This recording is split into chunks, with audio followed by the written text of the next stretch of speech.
170 mil benefícios por incapacidade podem ser cancelados. Você sabe se você vai ser convocado ou não? Se você quer saber como proceder nesse sentido, assista o vídeo até o final que eu vou tentar te contar.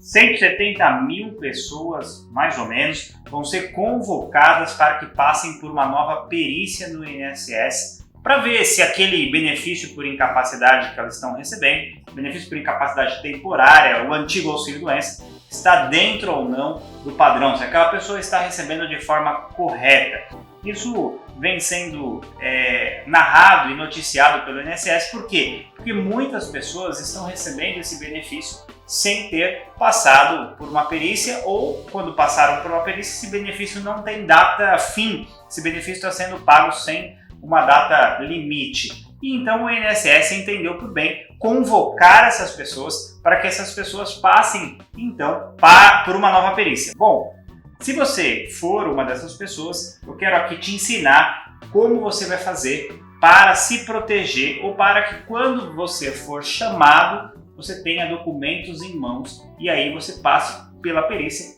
muito mais tranquilo. O que eu quero dizer com isso? Eu não estou dizendo que o seu benefício não vai ser cancelado e nem que você não vai ser chamado, mas eu estou dizendo quais são os passos que você tem que seguir para que você possa, ao ser convocado e se for convocado, ir para a perícia de maneira mais segura, sabendo que você, se estiver com uma doença incapacitante, vai ter direito de continuar com o benefício previdenciário e se o caso ele for negado, você tem todas as possibilidades e documentos para poder recorrer judicialmente. Bom, o que eu quero trazer aqui? Quero trazer esses passos e vou pedir para que você pegue então papel e caneta e anote o que você deve fazer. A primeira coisa que eu vejo como muito importante que você mantenha, e eu sempre tenho falado isso nos vídeos, em todos os vídeos que a gente grava aqui no canal, que você mantenha os seus dados atualizados no Meu INSS. O sistema do Meu INSS, ele é primordial que você tenha lá os seus dados atualizados. Por quê? Para que você receba as notificações, para que você tenha acesso a toda e qualquer informação que o INSS vá te mandar. Inclusive essas notificações sobre a necessidade ou não de uma nova perícia. Então, se você não sabe como fazer o seu cadastro no Meu INSS, não sabe como manter os seus dados atualizados ou como criar a senha, nós vamos deixar um vídeo aqui para que você aprenda a fazer isso e que você possa criar a senha caso você não tenha essa senha e aí se mudar de endereço ou se mudar o e-mail ou se mudar o seu telefone, você possa fazer essa atualização. Então, o primeiro passo, manter os seus dados sempre atualizados. Rodolfo, eu não tenho acesso à internet, eu tenho uma dificuldade. Peça para alguém te ajudar ou agende um atendimento na agência da Previdência Social. Algumas agências estão funcionando, obviamente, atendendo todas as exigências sanitárias no período da manhã. Passo número 2.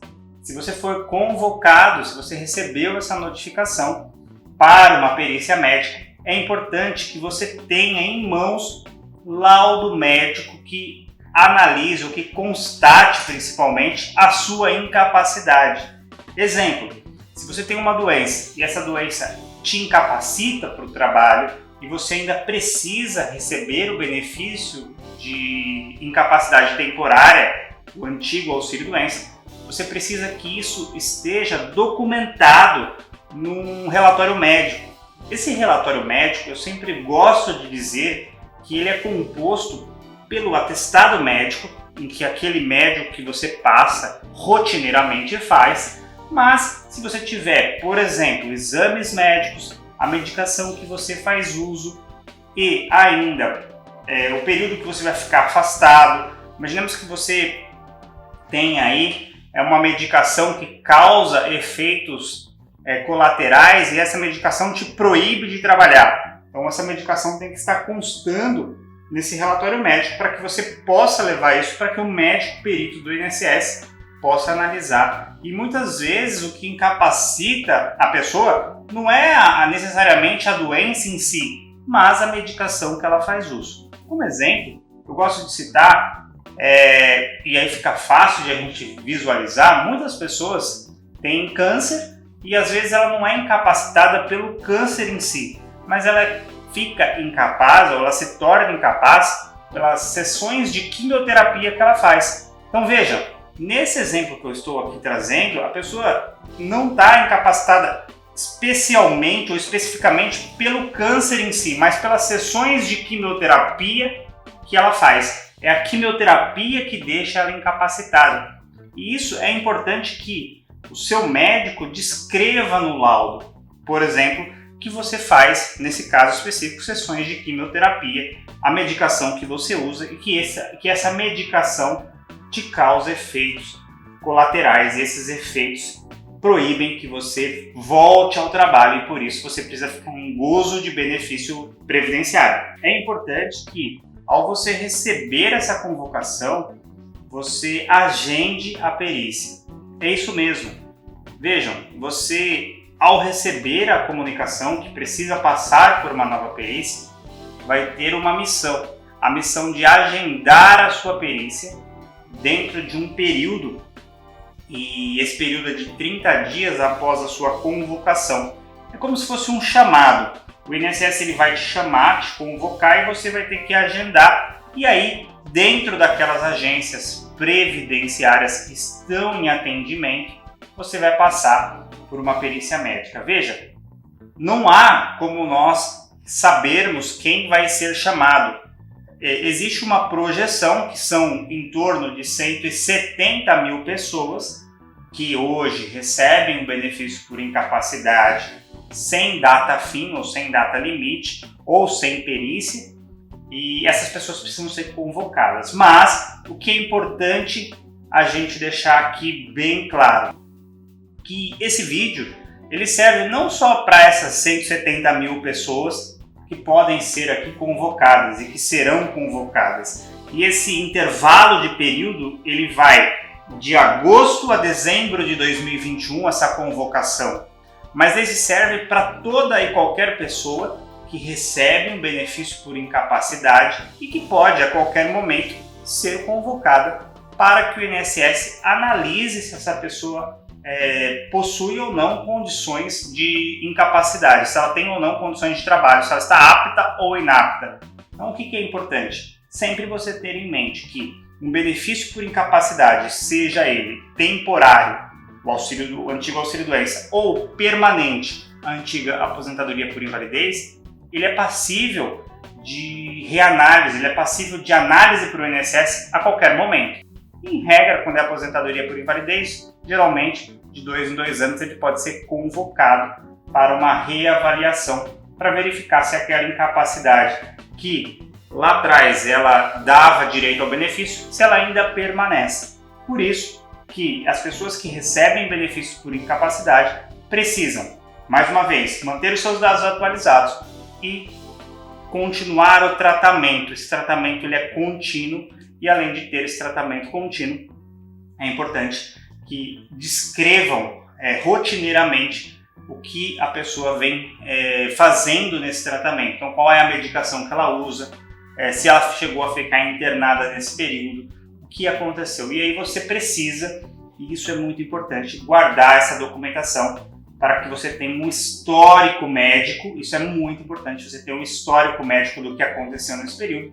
E quando você for para a perícia médica, lembre-se de ter esses exames atualizados, essa documentação médica atualizada. Obviamente aí a gente vai ter também um outro problema, porque você às vezes tem a perícia agendada para uma data e muitas vezes você não consegue um médico, geralmente do Sistema Único de Saúde, para fazer a sua análise ou para você conseguir o seu relatório médico para levar até a perícia. O que nós temos sugerido? Se você não conseguir, você vai ter provavelmente a data de agendamento, leve isso ao perito do INSS e explique essa situação, que apesar de você ter pedido o Sistema Único de Saúde, não havia vaga, não tinha vaga e por isso que você não conseguiu, e tente demonstrar isso para esse perito, e ele aí teria que fazer algum tipo de encaixe, uma manobra, para que você fosse reavaliado após a sua passagem no médico do Sistema Único de Saúde. Era isso que eu queria trazer. São 170 mil benefícios nesse primeiro momento, mas todo benefício por incapacidade pode ser reavaliado a qualquer momento. Então, aqui voltando ao passo 1, lembre-se sempre de manter seus dados atualizados no INSS. Se você não tem ainda essa senha, a gente vai colocar um vídeo aqui te ensinando passo a passo como você faz para criar a senha e manter seus dados atualizados. E 2, ter o relatório médico atualizado, onde conste a sua incapacidade. Lembrando que incapacidade é diferente de doença, como eu expliquei no começo do vídeo. Isso é muito importante que você tenha. E se você recebeu 3, se você recebeu a convocação, lembre-se de marcar a sua perícia. Rodolfo, qual é a pena, qual é a nossa punição se eu recebi e não marquei? O seu benefício vai ser suspenso. E com o benefício suspenso, o que vai acontecer? Você vai deixar de receber. E aí, deixando de receber, provavelmente, você vai ter prejuízos financeiros e vai ter que procurar a justiça. E caso você entenda que ainda se encontra incapaz, mesmo tendo levado toda a documentação, é importante que você aí procure um advogado de sua confiança e ingresse com uma ação judicial, caso você tenha documentação que prove a sua incapacidade, mas a perícia administrativa do INSS entendeu que você estava apto. Porque nós temos divergências de entendimento e você precisa buscar a justiça para que tire essa dúvida, se quem está com a razão é você ou se quem está com a razão é o INSS. Por hoje é só, eu espero que esse vídeo tenha sido útil para você e peço que você lembre-se de compartilhar esse vídeo ao maior número de pessoas, porque as pessoas podem estar precisando dessa informação e essa informação ela pode ser muito útil, às vezes não para você, mas para a pessoa que você compartilhou. Então, lembre-se de curtir, compartilhar e se inscrever no nosso canal. Um abraço e até o próximo vídeo.